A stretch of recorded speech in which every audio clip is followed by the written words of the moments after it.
Am I centered up? Am I good? Good. All right. So, how did the opportunity come about to get you to Arizona? Wow, it was a journey. Actually talked to text with Coach Nancy, for a while, and just was being patient during the process. And then it turned out he gave me a phone call and said, "Hey, we're going to take a look at you. We're going to talk to the head coach."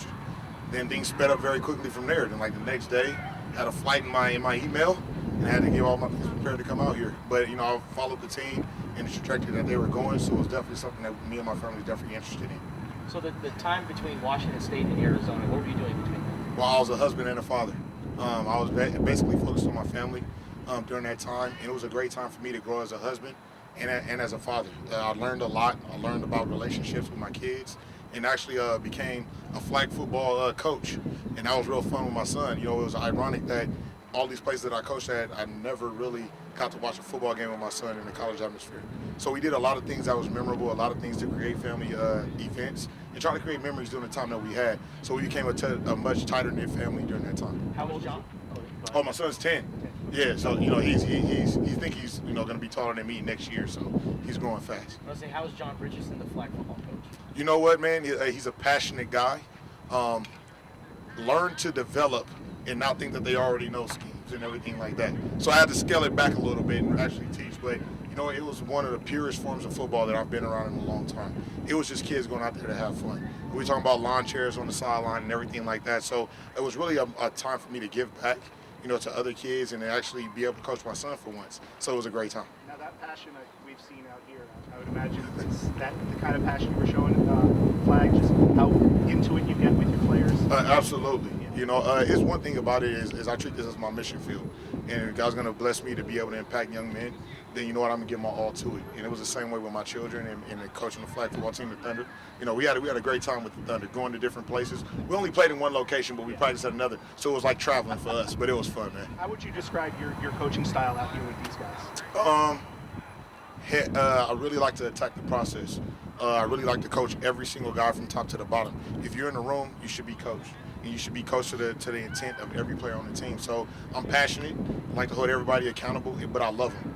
And that's one thing about the relationships that we have is, if you can hold them accountable and they can hold you accountable, then you got a relationship. I wasn't here for this practice, but I heard about one where there were 5 flags called on a guy and you were flag to the guy. What is that a matter of just kind of constructive criticism of, hey, did you see what you did wrong? What do you need to do to get better? Absolutely. I mean, when we have referees out here that are going to throw flags, it gives me opportunity to coach, right? Because no one likes a holding DB. That's flags every single play. And so we got to learn how to play with our feet and not use our hands as much. And so in today's game, that's going to be a flag every single time. So I can't teach unless those flags are thrown. So I love them out there. It allows me to make sure I hold guys accountable. A penalty in the Super Bowl? I'm going to pass on that question. You almost got me, though. Short amount of time, just being around the Asians and seeing what you can do out there. What stood out about this game? You know what? He's long and very athletic, but he's still a young kid. So when you look at him, you look like, wow, he's a good-looking athlete. But at the end of the day, you got to remember he's a young kid. He's still a freshman. You know what I mean? And so for me, yeah, they're a great athlete, but it's other guys in the group that are just as competitive and just as athletic as well.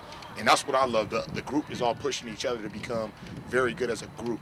And when you have the competition aspect and guys pushing each other, then you can get the best out of each guy. One of the guys that seems to kind of shoot up to the starting area is ROT. Talk about them and what you've seen out of them. Very competitive. He's coming from the South, man, and you know how they play football down there. So a lot of respect for him. He's coming in from a junior college and trying to earn his way through. But he's very appreciative of the process. Getting meals, and things like that, having nice equipment.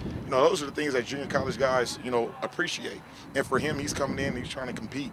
And that's one thing that we'll notice as a coaching staff. As long as you're going to be out here and compete and put it all on the line for your teammates, then guess what? You're going to be able to rep with the ones. That doesn't mean you're a starter, but you get the opportunity to try to show what you can showcase with the top level. Well, you were a JUCO guy as well. What do you remember just about that part of your life and making that transition to people and having that? Well, it was very humbling. When you coming out of high school and you're one of the top players in high school, and then you go to a junior college with a lot of other guys, it's a humbling process because everybody wants to play at the highest level. It's everybody's dreams and aspirations. But when you learn the process and you got to grind through it, it really teaches you a lot about yourself. And that's where I learned a lot about myself, to not fold during hard times. But it was very hard struggle, but I was able enough to go play at a university and have fun with it. So it taught me a lot.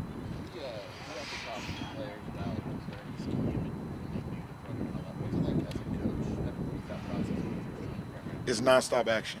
I mean, it's a party every day. You know, I'm trying to learn just as fast because it's hard for me to teach if I don't know. You know what I mean? And so for me, I have to be dialed in and put in the extra time and the effort to learn the playbook and ask the questions. I've got to be humble enough as a coach, if I don't understand something, to ask so I can be able to install it properly. You know, so it's been a process for me, but you know what? I'm growing and I'm learning. I got great guys in the room that are willing to take the time to teach me. Okay, that's our time. Thank you, Coach.